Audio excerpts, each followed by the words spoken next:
Welcome, everyone, to the second lecture of the cosmic hierarchy and cosmic influences.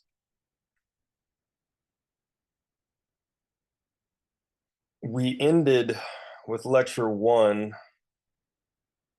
with Tifereth, the fifth Aeon, or in Kabbalah, it's known as the sixth Sephiroth. But today, we will begin with Geburah. In the Gnostic tradition, Geburah is the sixth Aeon. And in Kabbalah, Geburah is the fifth Sephiroth. Geburah in Hebrew means severity, power. Geburah relates to justice, intuition, the spiritual soul. In the Hindu tradition, Geburah is called Booty. And it's called Guinevere in the Arthurian tradition, or Brunhilde in the Germanic tradition. And there's many other names. The fifth Sephiroth is the divine consciousness within each one of us.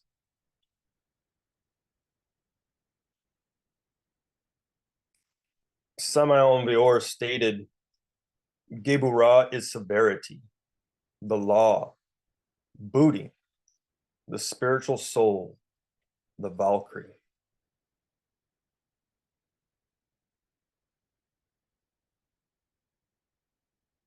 Samael Bior also stated in his lecture, The Dimensions of the Tree of Life, the Buddhic or intuitional body of the universe is grandiose, sublime. It encompasses the entire solar system and much more. It is named intuitional because there we become powerfully intuitive. It is by means of intuition how one can apprehend the transcendental, divine knowledge. Many Kabbalists make the mistake of associating Geburah with Mars. Geburah is not ruled by Mars, but by the sun. It is the Buddhic or intuitional world where we truly feel the unity of life, where we experience communion, we might say, with the whole solar system of orbs.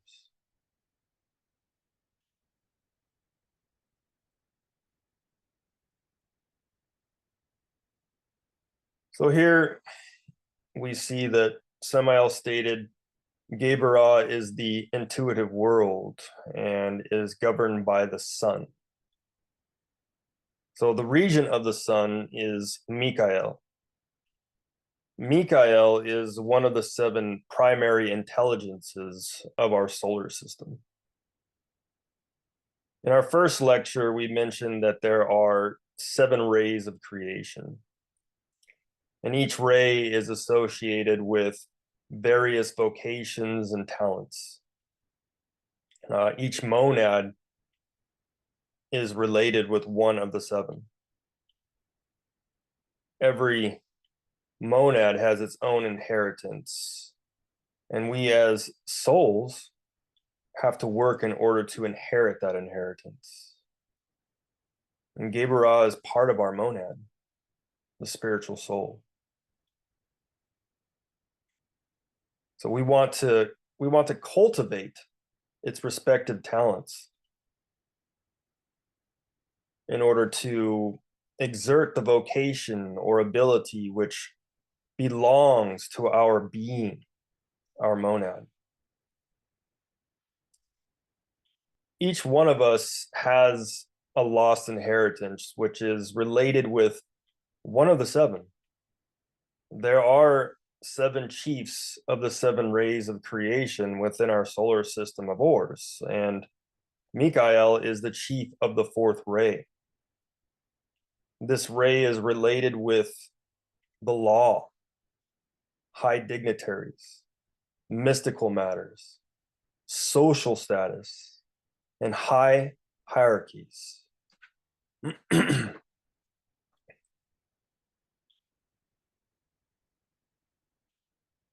Samael Vior stated, Mikael is the genie of the sun. Mikael governs the sun, and under his command there are legions of beings, creatures that control the law. Our heart is the sun of our organism, and within its left ventricle, we have a spiritual atom, the atom nous. We have to build an altar within our heart and to put our being there, to pray to our being, to ask for help in order to act according to the law.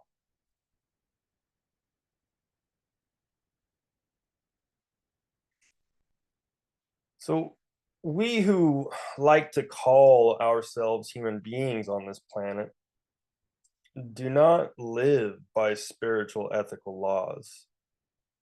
Perhaps some of us do, but the majority of humanity doesn't. We need to understand that ethics, they never change. We live in a time right now where people think that these things change. But ethical laws such as to not murder someone or to not fornicate never change. Why? Well, because no matter what, they are harmful. They are harmful actions that will always cause suffering. Today, we find many people state that it's ethical to hurt one another, or it's okay to gossip, or commit sexual misconduct, or commit acts of violence, or to experiment with many different types of drugs, or to partake in all kinds of activities that completely imbalance our bodies, our hearts, and our minds. Truthfully, we are destroying ourselves. We're literally destroying ourselves physically and psychologically. We are breaking laws that are far beyond any terrestrial law.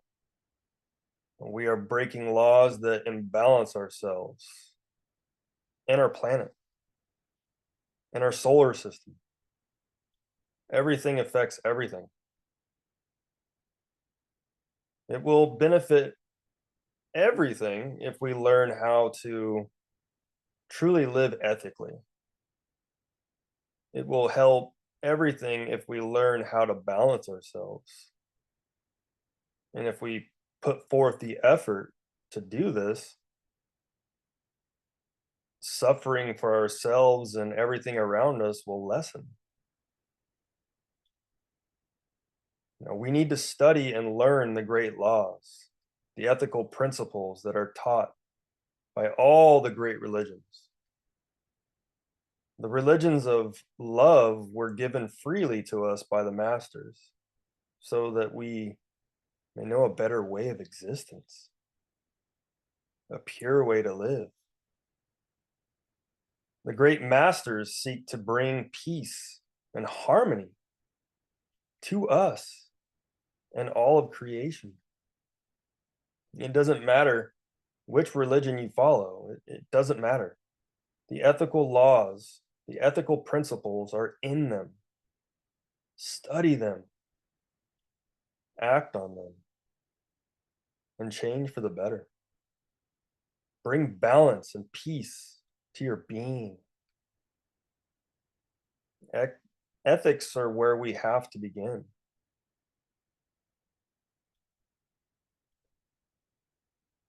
So Samael continues.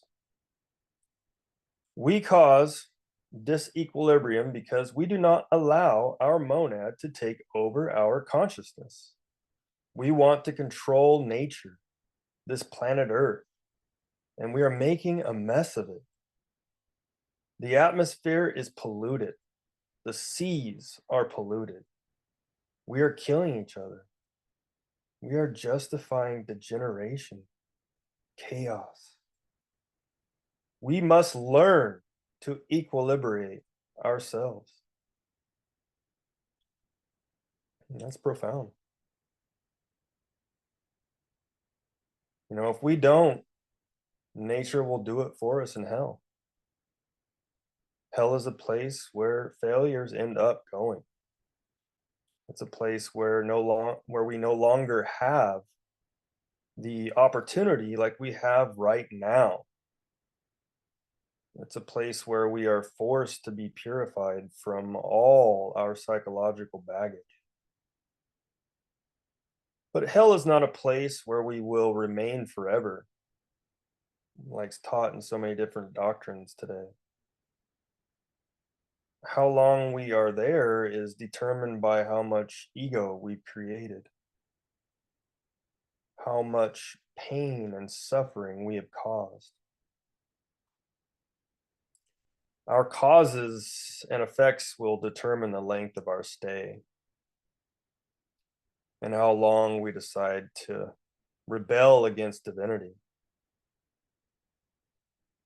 So let's learn to live ethically and stop abusing ourselves. We'll stop abusing each other and stop abusing our planet.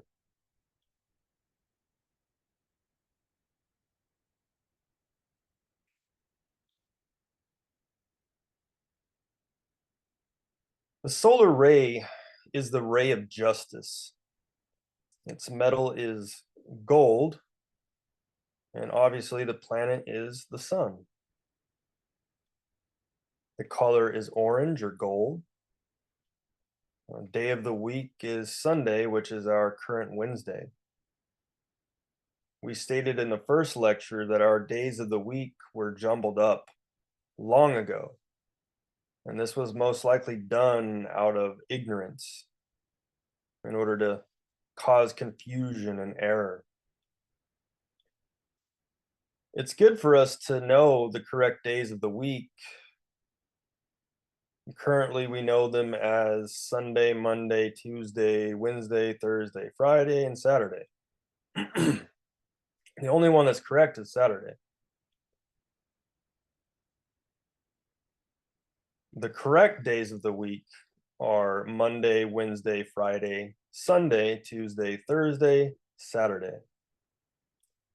And knowing the correct days of the week is beneficial for us, especially when studying astrology or when invoking one of the seven.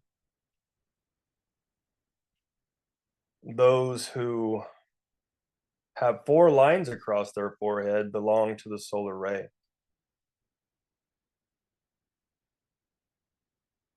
Each planet gives us a psychological influence. The influence of the sun gives us the quality of faith as humility. But what is humility?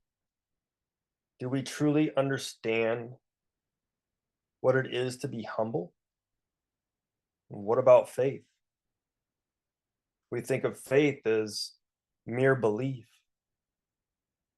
Belief is good for us, but eventually we need to experience our beliefs. And belief is only the beginning.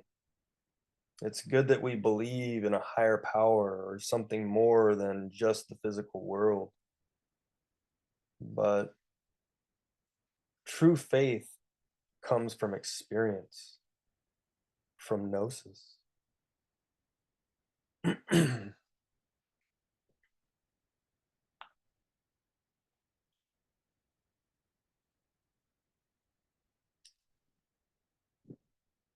A Glorian instructor stated, faith relates to conviction of truth.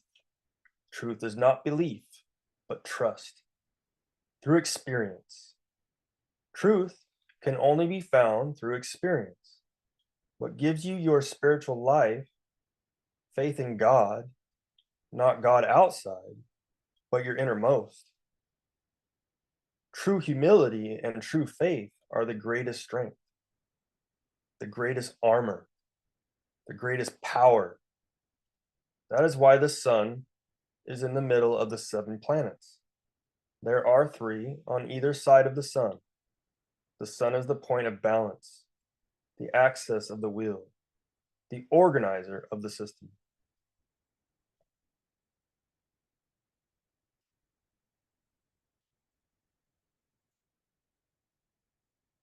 So humility is the opposite of pride. Most of us have a lot of pride. We aren't very humble. Usually when circumstances arise that give us the opportunity to be humble, we usually choose not to be. What usually surfaces from within us is pride. When someone tells us to do something or gives us an order of some kind, we usually respond with pride. Usually what we feel is pride. And we end up saying things like, I don't want to. Who are you to tell me what to do? Now, our pride makes it difficult for us to be humble. How about faith? The kind of faith we see nowadays, or what people think faith is really just blind faith. It's common to find people following blindly after a guru, some type of leader. Or we have blind faith in what someone says. We hear gossip and we believe it. We hear a priest, preacher, or a parent say something and we believe. We believe without investigating things for ourselves. We follow blindly into the ditch of unconsciousness. Blind faith is not conscious faith. It is unconscious, mechanical faith. It is not true faith. Blind faith is a type of hypnotic faith, fantasy, not reality. We may really believe that what we hear and see others do or say is reality, but it's usually not. And we become hypnotized by what others say. We want to believe so badly that what someone says is true. We fantasize about it and create illusions within our minds and hearts. Sooner or later, we either continue to follow blindly or we choose to question things. Hopefully, at some point, something in us guides us out of unconsciousness, and we begin to question what we've been taught, what we've heard, or what we've read. And we begin a journey of exploration and investigation. We should stop following people and seek to experience things for ourselves.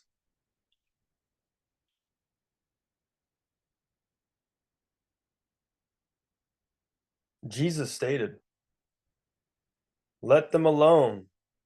They be blind, leaders of the blind. And if the blind lead the blind, both shall fall into a ditch."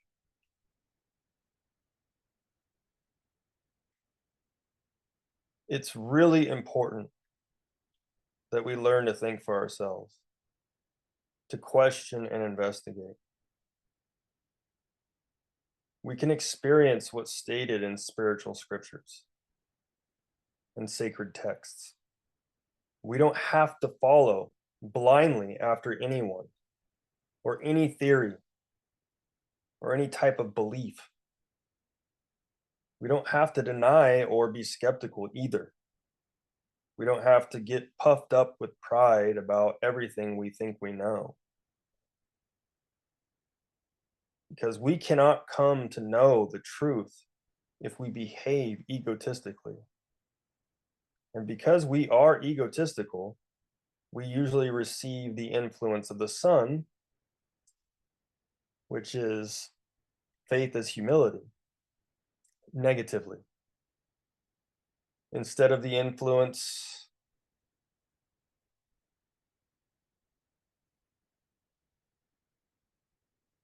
of the sun strengthening our humility and faith. We polarize it to strengthen our pride and skepticism. We unconsciously utilize the influence to empower our egos. And this causes us to be more prideful and to not believe in anything other than what our outer senses perceive. This is why in the Gnostic tradition, we teach to develop our inner senses, to be conscious, to strengthen the consciousness, to develop the consciousness, so that our level of awareness and perception will rise. And this will cause us to experience divinity. Through experience, we gain gnosis. And gnosis, which is knowledge from experience, is what ends unconsciousness, ends blind faith, ends ignorance of the facts, and helps us become more aware of the influences that we are receiving.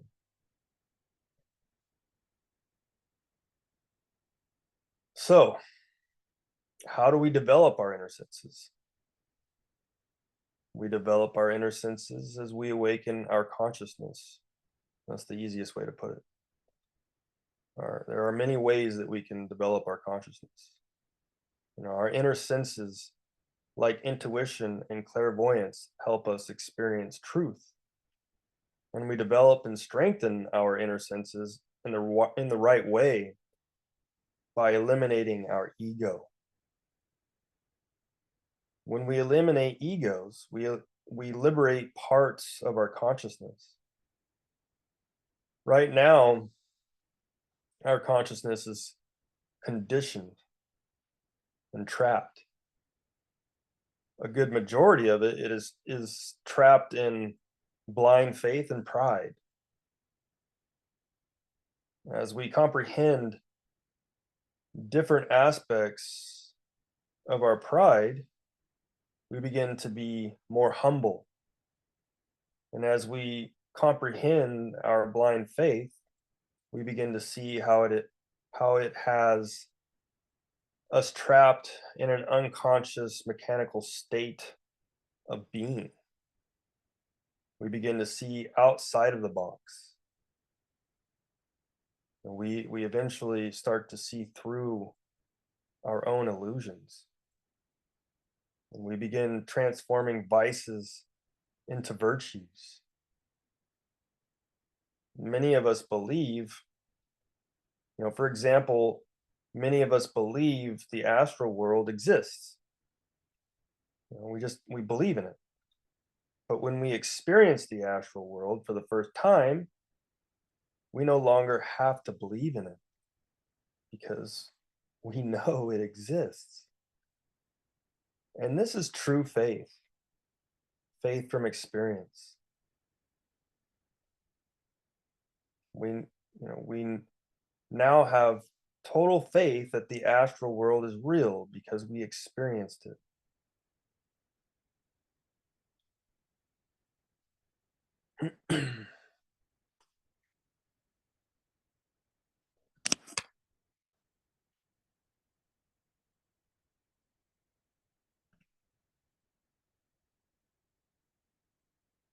Geburah is located within the sixth dimension.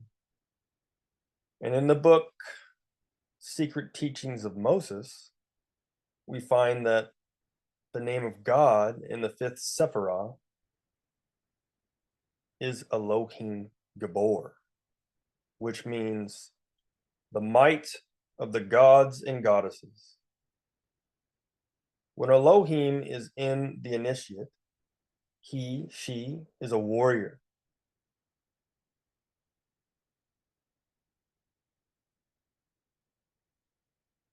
We find both the heaven of Mars and the sun in Geburah. The virtues are related with the heaven of the sun, and the potencies, powers, with the heaven of Mars.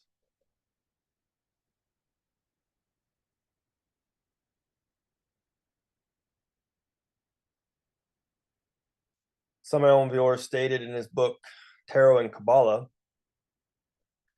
within the world of the spiritual soul, who is feminine, we find the lion of the law that is solar.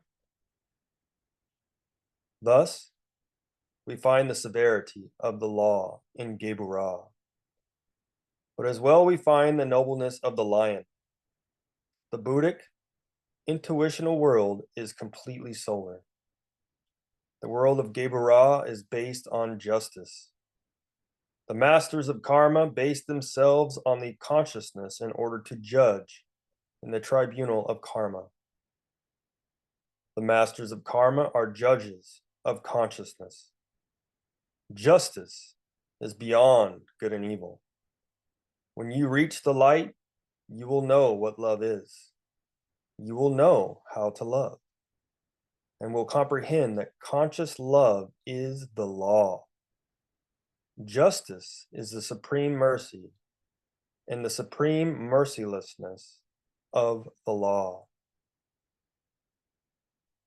To evade justice is impossible because the police of karma are within us. This is the Ka-Om. Karma is not a mechanical law. It can be forgiven. Perform good deeds in order to cancel your debts.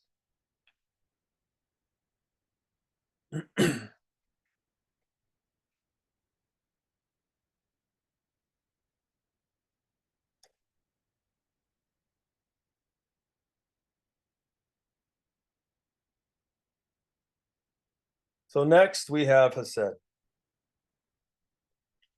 Hesed in the Gnostic tradition is known as the seventh Aeon. In Kabbalah, Hesed is the fourth Sephiroth, and in Hebrew, Hesed means mercy or loving kindness. The fourth Sephiroth is related with the Atmic world, the Atmic body, the innermost, the inner spirit, our divine father, and is in the sixth dimension. We also have a picture here that you can see of Abraham. In Kabbalah, Abraham represents the Sephiroth Hesed, our innermost being. And the Zohar states, when Abraham appeared, as he is the secret of Hesed. Samael Aun stated, Hesed in himself is the innermost. According to the Hindus, he is Atman. Atman in Sanskrit means self. It literally means self. Atman is our true self. And this self has nothing to do with the ego or any type of psychological conditioning. Here we are using the term Atman as our innermost self, our spirit, our being, our inner God, Hesed, who is the Son of God, who longs to return to that which is beyond what the intellect can ever fathom. We can refer to Atman in a few ways, one being our innermost, and the other which is related to the absolute. Our Atman longs to return to that which is reality. The Samael states that the ultimate reality is the absolute. The absolute is the being of all beings. But we're getting ahead of ourselves a little bit here. So, when we say the self, understand that this self has nothing to do with any type of egoism.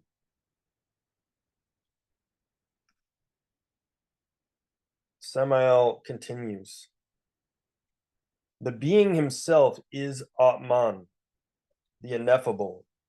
If we commit the error of giving the being the qualifications of superior I, alter ego, subliminal I, or divine ego, we commit blasphemy, because that which is divine, the reality, can never fall into the heresy of separability.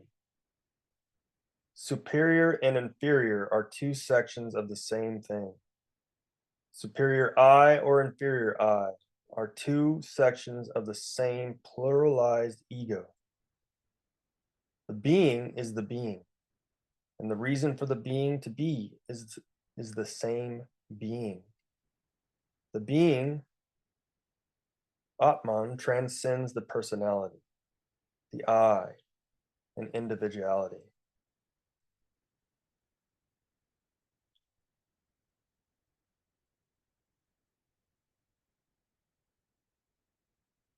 The Sephiroth has said is the Atmic world, like we stated. It's the world of Atman. And Samael Vior continues here.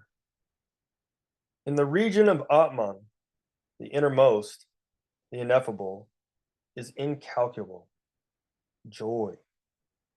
Atman is the innermost in us. The innermost is almighty. In Hesed, the world of Atman, one knows the stark reality of the world. In Hesed, the world of Atman, all is reduced to numbers, to mathematics. There we know how many atoms are in a given thing. There we will know the atoms of wisdom that typify each of the words that are written in books. And finally, everything in Hesed is reduced to numbers. Therefore, the world of Atman is a world of stark reality. One is overwhelmed when consciously entering into the world of Atman for the first time, because one finds a world of the most shocking reality. One knows in the world of Atman how many atoms are in a temple and their atomic quality. It is the world of mathematics. It is a world of overwhelming reality. When we move ourselves in the Atmic vehicle, we know exactly how many atoms are within anything we perceive, what principles, what degree of consciousness each molecule has, what elementals relate to it, and what development they have.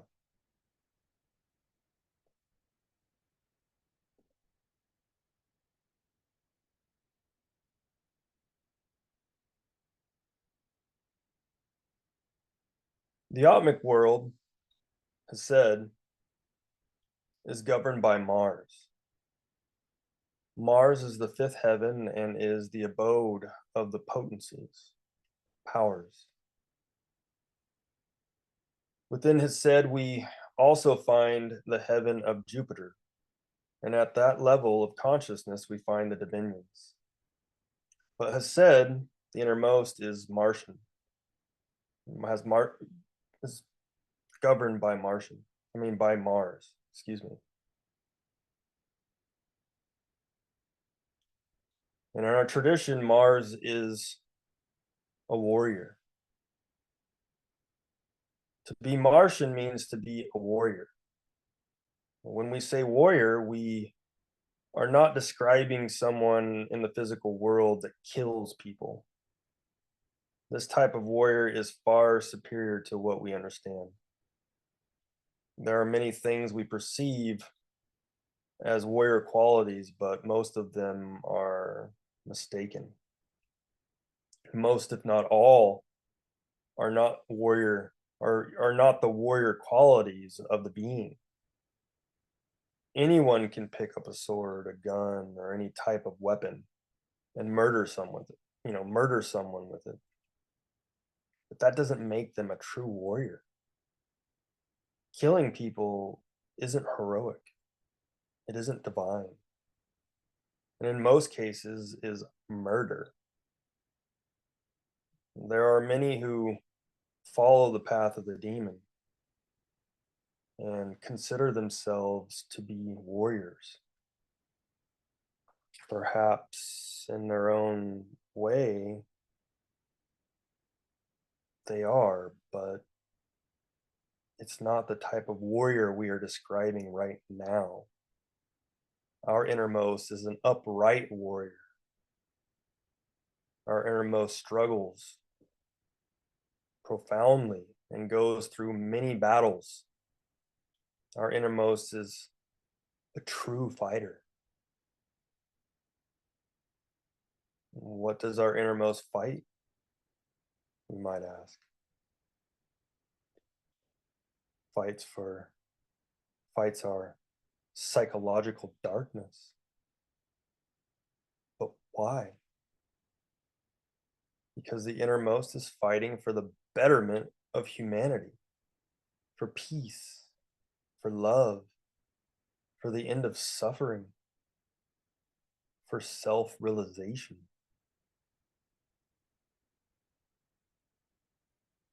Samael Bior stated in his book, Tarot and Kabbalah, "It has been said that Hesed is directly governed by Jupiter and nothing else. This is false, because the innermost is Martian, a warrior, a fighter. Whosoever has a direct experience in Hesed knows very well that Hesed is a warrior. It is the innermost who has to be in a struggle to the death against darkness, who has to fight very hard for his own intimate realization of the self. He is always in battle. It is obvious that he is something of Jupiter because he can grasp the scepter of kings.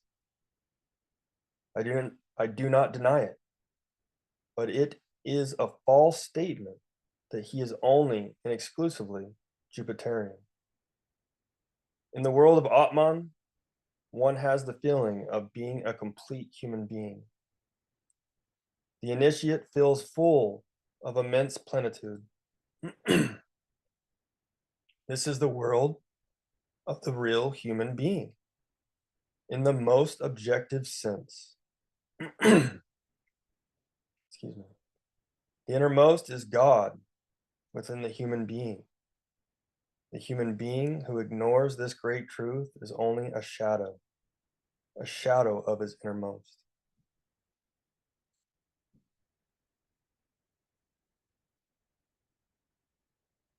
The regent of Mars is the high-ranking angel Samael. Samael is the chief of the fifth ray of creation, which is the Martian ray of our solar system. The Martian ray's metal is iron. Color is red. Day of the week is Tuesday, which is our current Thursday. The fifth ray is the ray of strength and war against darkness. The Martian ray is related to wars, military matters, police matters, leaders. Those who have 5 lines on their foreheads belong to the Martian ray. Master Samael Bior is the son of his father, Samael, Aries, chief of the fifth ray of creation. The image you see is of Aries, and the child at his feet is his son, his bodhisattva, Samael Bior. Samael, Mars, Aries, is the god of war. In Greek mythology, the god of war is known as Aries. When we read about Aries, we usually discover that he's labeled as a warmonger, someone who loves death and destruction on the battlefield. But truly, this is incorrect.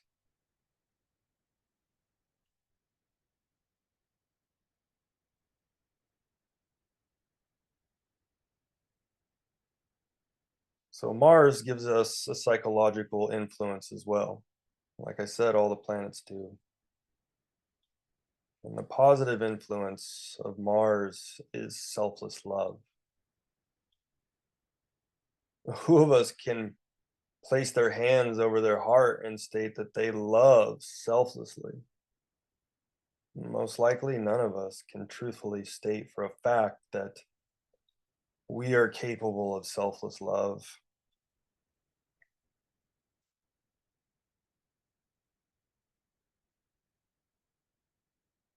Usually, we want something in return for what we consider to be an act of kindness, for any type of work that we do for someone or even our innermost.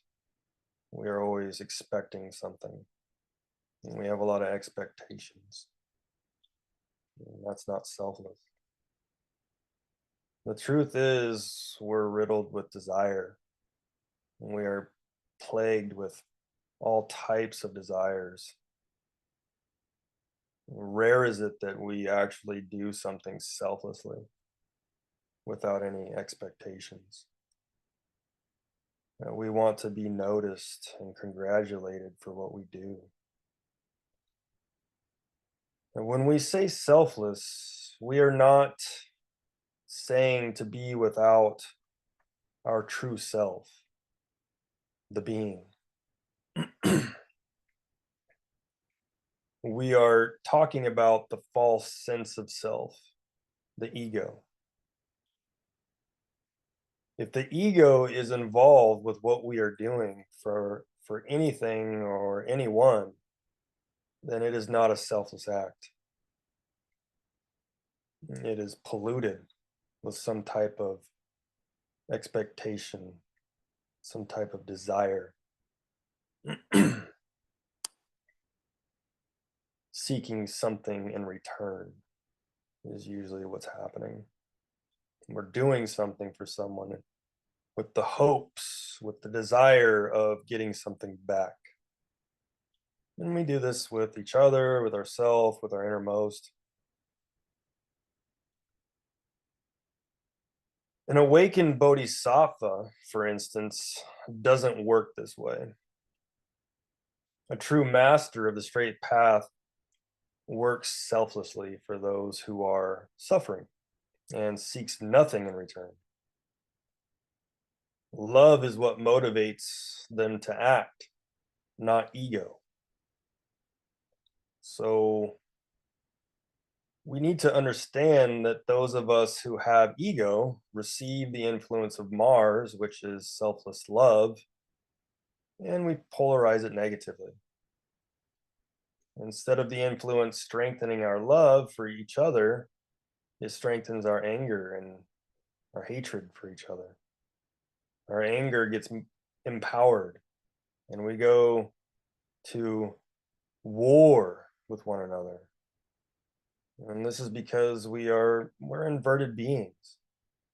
We are tritocosmoses and not microcosmoses. Tritocosmos it relates to the abyss, or what we call hell. A tritocosmos is what we call our subconsciousness, unconsciousness, and infraconsciousness. And we have our own hell within ourselves, our own inferno. The psyche we have now it reflects or resembles more of a hell than a heaven. And our essence or consciousness is trapped and imprisoned in mostly ego, and this is why we receive these influences from the planets and invert them. And we are psychologically asleep. and we need to wake up. In universal Gnosticism, the term microcosmos refers to the human being. The true human being is a universe in miniature. The true man within us is the microcosmic star. And the ego we have within us is the inverted microcosmic star, the inferno that we have within each one of us.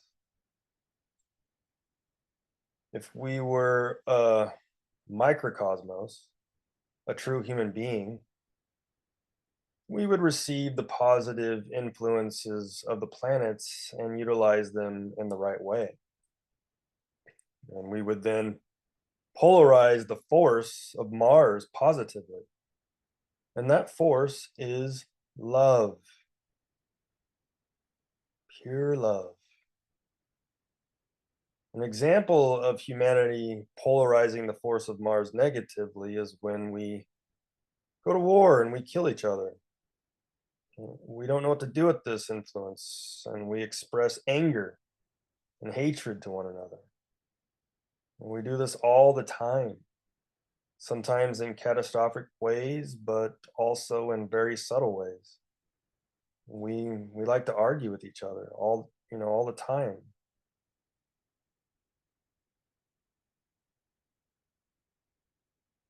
We argue, usually our arguments that we are caught up in are over selfish things. We argue with ourselves. We argue with our own mind. The average person has a lot of anger and hatred. And we think this is normal. If you go up to somebody today and say, "Hey man, do you think anger is just a normal characteristic, psychological characteristic of us?" They say, "Yeah, sure." But it's not.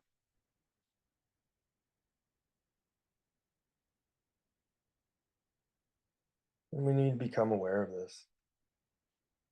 Become aware of when you feel anger and hatred toward yourself and others. Become aware of this and transform it.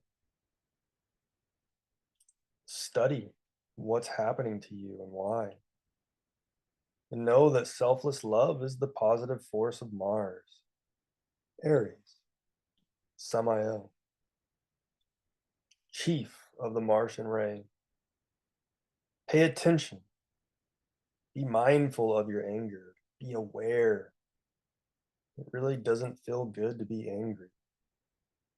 Anger and hate drain us of our energies. They hurt us psychologically and physically. Hypertension is a huge issue for many people. Violence is also very common, and that's just physical. Emotionally, anger hurts not only you, but other people as well. Pay attention to what happens. Be aware of how people feel when you are angry. How about mentally? When you think angry thoughts, you are hurting yourself. And you are creating psychological aggregates in the world of your mind. Those egos are very dangerous.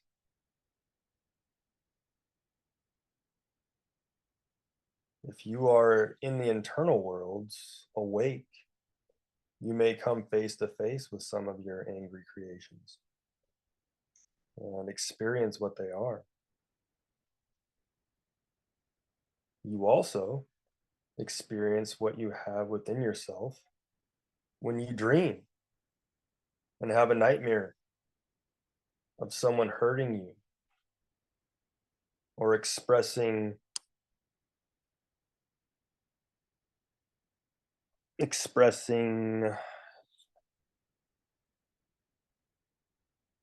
some type of anger.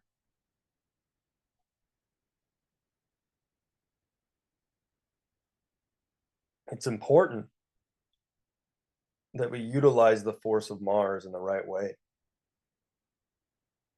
When we eliminate egos of anger, we replace them with love. And the force of Mars will help us defeat our egos of anger.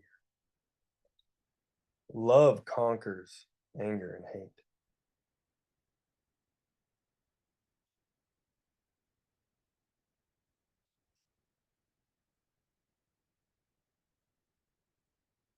In the book Secret Teachings of Moses, it is stated, the fourth Sephiroth has said, the name of God is El. The said means love, mercy. El means God, our own particular spirit, our own innermost who emerges from the Holy Trinity, Keter Hokmah Binah. El is the monad. Within El, the monad, are the three atoms, the atoms of the Father, Son, Holy Spirit. El, the monad, has cosmic consciousness.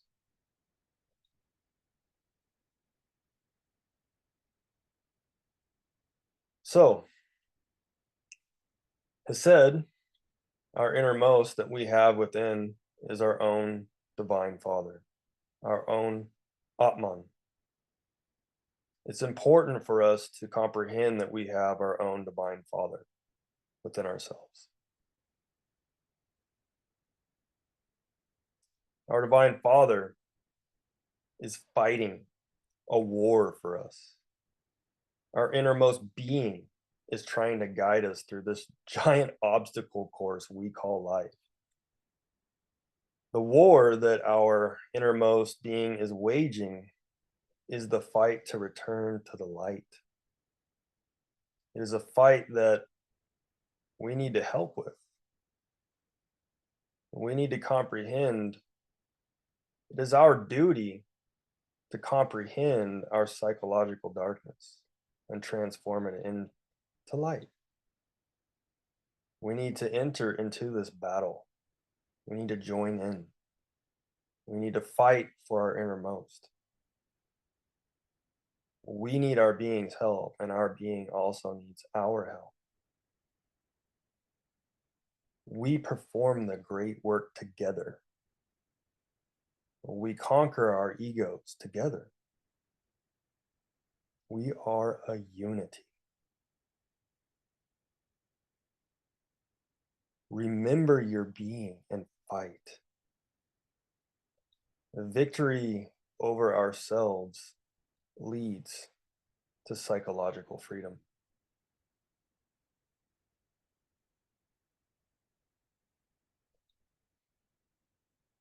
So that is the end of lecture 2. I hope you learned something. Thank you for being here. And if you want to further your study, get the book Secret Teachings of Moses or the Treatise of Revolutionary Psychology or The Great Rebellion. All three are profound, very insightful, very helpful. And I also want to give a special thanks to glorian.org for giving us so much information freely. Thank you. Take care, everyone.